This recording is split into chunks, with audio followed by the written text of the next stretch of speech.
Sports बहुत चीज़ें आपको सिखाती है। मैं बार बार कहता हूँ कि स्पोर्ट्स जो है आपको जीवन में हारना सिखाती है। आप जिस दिन हारना सीख जाएंगे, जीत हमेशा आएगी। आप हार को एब्जॉर्ब करना सीखते हैं स्पोर्ट्स में। आप टीम वर्क सीखते हैं, आप कम्युनिकेशन सीखते हैं, आप लीडरशिप सीखते हैं, रेजिलियंस आती है। एक ऐसा इंसान जिसने जब पुलिस की वर्दी पहनकर कानपुर कमिश्नरी का रुख किया तो अपने तेवर से बता दिया कि कुछ नया करने वाले। इसने साबित किया कि वाकई में action speaks louder than words. ऐसे ही पुलिस कमिश्नर अखिल जी आज हमारे साथ हैं और हम अखिल जी के उस जीवन के बारे में जानेंगे जिससे लोग रूबरू नहीं हुए हैं। उनकी पर्सनल लाइफ क्या सोचते हैं, अगर वो IPS ना होते तो क्या बनते। अखिल जी, आपका स्वागत है दैनिक INS के अनएक्सप्लोर्ड में। इस पुलिस की वर्दी के पीछे जो अखिल जी वाकई में अखिल जी हैं, वो कैसे हैं, उनका नेचर कैसा है, वो अपने आप को कैसे जज करते हैं? देखिए, पुलिस की वर्दी हो या बिना वर्दी हो, मैं वैसा ही हूँ। मैं ज़्यादा परिवर्तन मेरे में कुछ नहीं है। ऐसा नहीं है कि मैं वर्दी पहन के दूसरे रूप से बिहेव करता हूँ। मेरा व्यक्तित्व में कोई परिवर्तन नहीं होता, मेरी सोच में कोई परिवर्तन नहीं होता।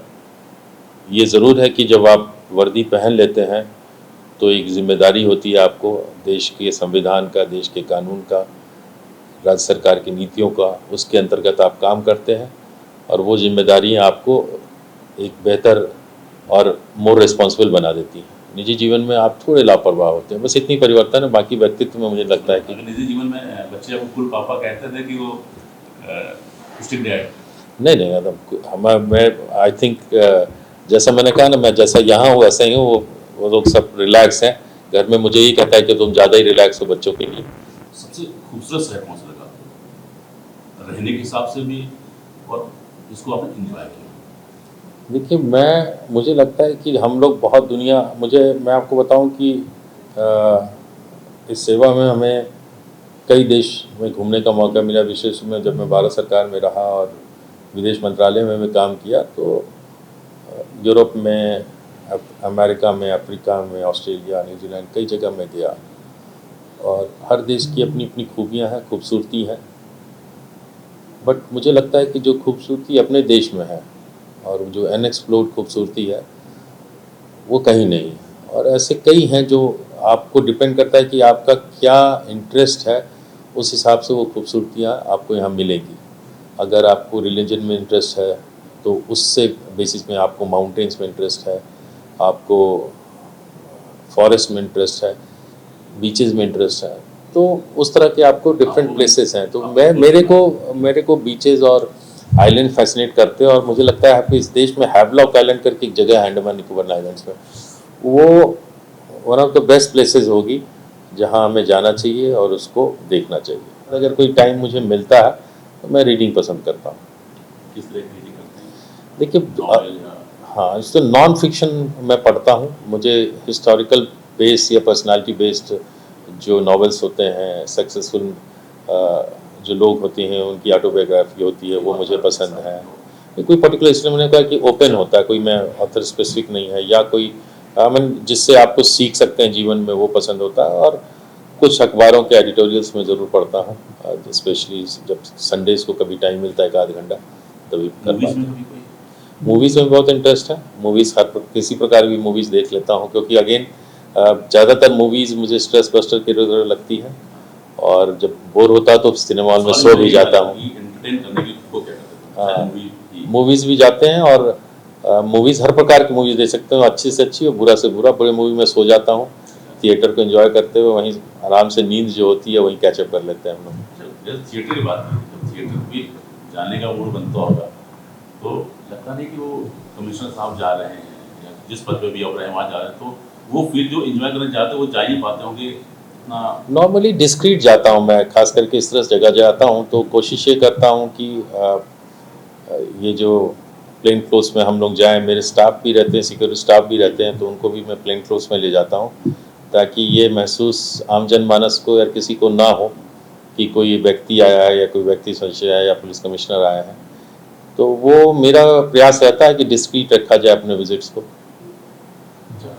लाइफ में अक्सर लोग ऑप्शन लेते होते हैं, चाहे करियर हो या लाइफ में, तो आपने कोई ऑप्शन ऐसा लिया था क्या कि अगर IPS नहीं होते तो क्या होता?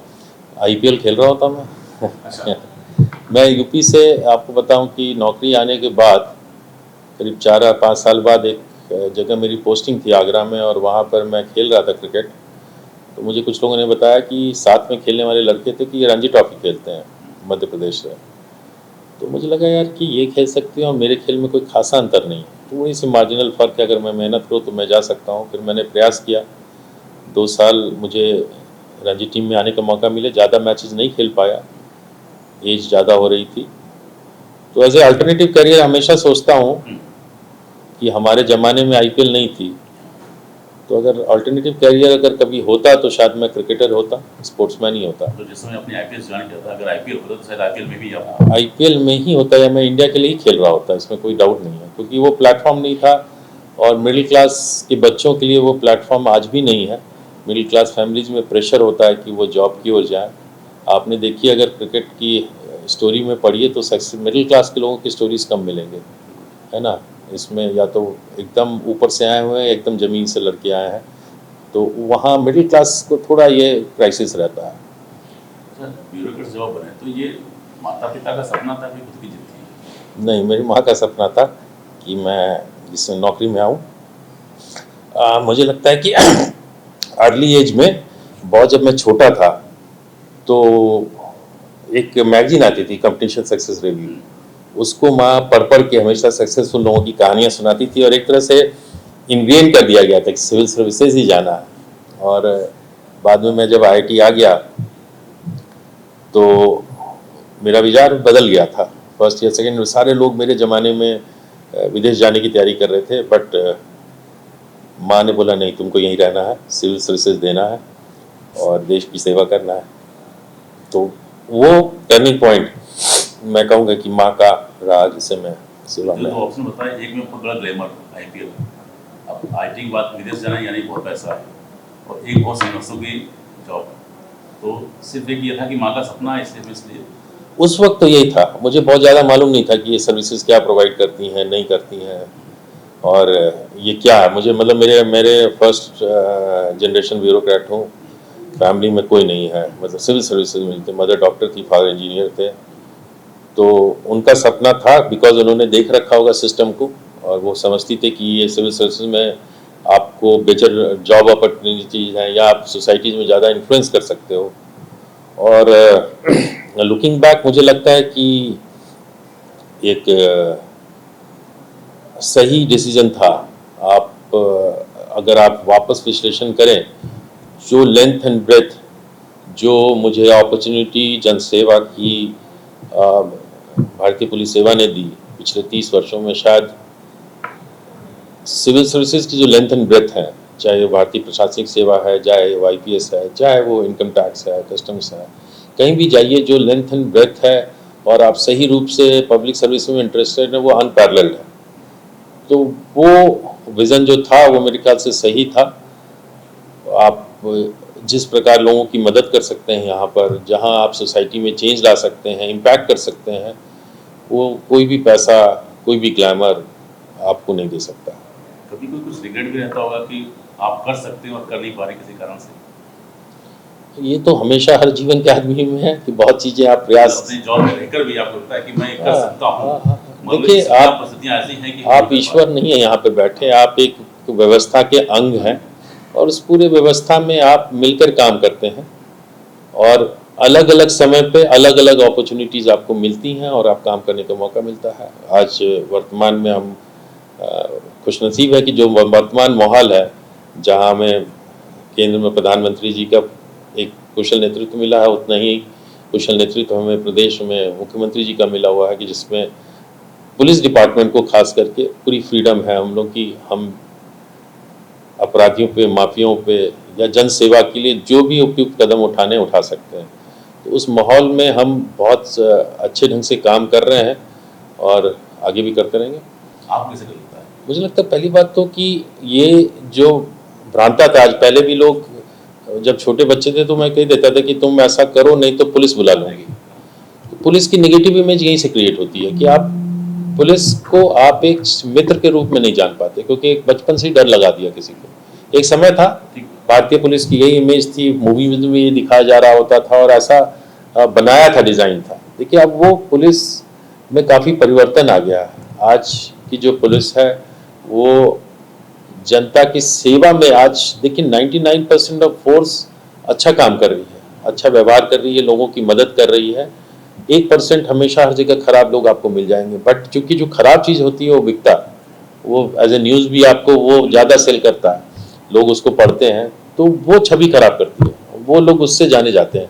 मुझे लगता है कि कोई भी पद हो, चाहे पुलिस कमिश्नर का हो, डीसीपी का हो, एसएचओ का हो, वो जनता हमें उस सोच में और अपने रुझान में परिवर्तन लाना चाहिए कि जनता को ये लगे कि उसकी मदद में ये लोग खड़े हैं, वो उसके मित्र हैं, वो ऐसा केंद्र है जहां उसकी परेशानी हो वो खुल के जा सके और वो आदमी उसकी मदद करेगा। वो भय की स्थिति नहीं होनी चाहिए। भय तो माफिया, अपराधियों, गुंडों में होनी चाहिए कि यहाँ अगर गए तो गए। तो एक बड़ा डिफिकल्ट रोल है, बट 98% लोग सोसाइटी में अच्छे हैं, and then we have to think about 98%, 2% तो अपने आप हैंडल हो जाएंगे। लाइफ में डरते किससे हैं? बहुत सी चीज़ों का डर होता है। घर में सबसे ज्यादा बीवी से डर लगता है, और किसको नहीं लगता है। ये सीधे कह सकते हैं कि घर की कप्तानी। हाँ, वो तो है ही। इसमें देखिए कि इसमें कोई डिनाई नहीं है। वाइफ्स का और मदर का हमेशा इम्पोर्टेंट रोल होता है आपके सक्सेसफुल रिलेशन में, और वो समय समय पे चेक एंड बैलेंस वो करती रहती हैं। कहीं मैं गलत जा रहा हूँ तो वो मुझे आगाह भी करती हैं, तो इम्पोर्टेंट रोल है, और इसी कारण डर भी रहता है। कभी कभी खुद के लिए जीने में होता है। अगर कह दिया जाए कि एक दिन ऐसा हो जब आपको फोन भी किनारे कर दिया जाए और सिर्फ आप अकेले हो, उसको अपने हिसाब जीना हो, तो क्या करना सबसे ज़्यादा पसंद करेंगे आप? मैंने आपको बताया कि मैं मेरा पहला चीज़, अगर मुझे खाली टाइम कभी भी मिलता है तो मैं स्पोर्ट्स के बारे में ही सोचता हूँ। मतलब मुझे ये दिमाग में नहीं आता कि मैं सो जाऊँ या मैं रिलैक्स कर लूँ। मेरे को लगता है कि मुझे खो लूँ। अगर मैं पसीना बहा लिया और मैं पसीना बहा के थक गया तो वही मेरे लिए फ़न है। तो मुझे अगर जब भी कभी फ्री टाइम मिलता है तो मैं कौन सा स्पोर्ट्स खेलूँ, मौसम और समय के अनुसार से, यही मेरे दिमाग में चलता है। इंडोर आउटडोर दोनों? दिन और आउटडोर। इसलिए आप जैसा गेम बताएंगे, दिन होगा तो दिन के लिए, रात होगा तो रात होगा। मेरा वो पैशन है, तो वही मेरे दिमाग चलता है। सोशल मीडिया पे कितना एक्टिव है आप? बहुत कम हूँ। अगर आपने देखा होगा तो मेरा कोई फेसबुक अकाउंट नहीं है, मेरा कोई इंस्टाग्राम अकाउंट नहीं है, और जो अभी नए नए और भी आ गए हैं प्लेटफॉर्म्स, ट्विटर पे मेरा अकाउंट है बट मैं यूज़ नहीं करता हूँ। उसकी वजह यह है कि व्हाट्सएप एक लाइफ में कम्युनिकेशन की नीड हो गई है, व्यक्तिगत रूप से और प्रोफेशनल ऑल्सो। तो वो काफ़ी बिजी रख रहा है, काफ़ी मटेरियल उसी पे आ जाता है जो आपको देख देख के टाइम में मिलता है। तो ये जो सोशल मीडिया का अभी तक का यूसेज है, मेरा यही है। भविष्य में मान लीजिए कोई इजी पोस्ट होती है जहाँ मुझे और टाइम मिलेगा तो संभवतः मैं दूसरे प्लेटफॉर्म यूज़ करूँ, लेकिन करंट असाइनमेंट में मैं इसी को पूरा नहीं कर पा रहा हूँ।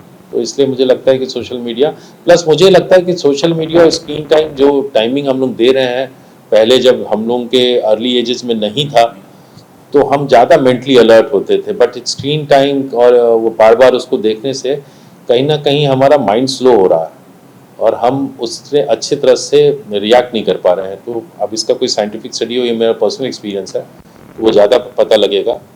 तो बेहतर है कि हम ये कम ही यूज़ करूँ, मुझे ऐसा लगता है। जैसे आपकी माता जी ने आपके लिए सपना देखा कि आपने भी अपने? नहीं, मैंने बच्चों से यही कहा कि भाई जो तुम्हें रास्ता पकड़ना है, जो तुम्हें टैलेंट लगता है तुम्हारे अंदर है, वो तुम चूज़ करो।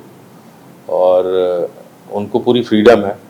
एक बिटिया हमारी मेडिसिन कर रही है, दूसरी इंजीनियरिंग कर रही है, और उनको आज भी फ्रीडम है कि अपने पाथ चूज़ करें डिफरेंट।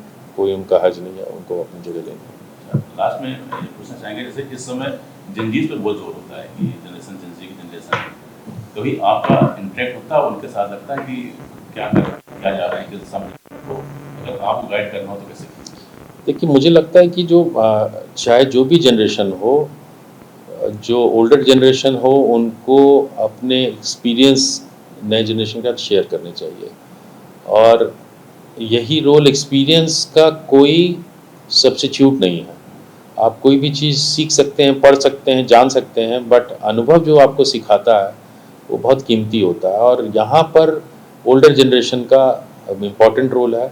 हम लोगों को अपने बच्चों को, समाज में छात्रों को, जहाँ भी इंटरेक्शन होना चाहिए उनसे इंटरेक्ट करना चाहिए और अपने अनुभव साझा करना चाहिए। निर्णय वो धीरे धीरे बच्चा खुद ले लेगा, बट हम उनसे डिस्टेंस बना कर ना रखें। घरों में हम ज़रूर ये इंश्योर करें कि हम अपने बच्चों से कम्युनिकेशन लाइन ऑन रखें, वो क्या कर रहे हैं, नहीं कर रहे हैं, क्या चाह रहे हैं और हमारी क्या सोच है, उनको उनसे साझा करते रहें।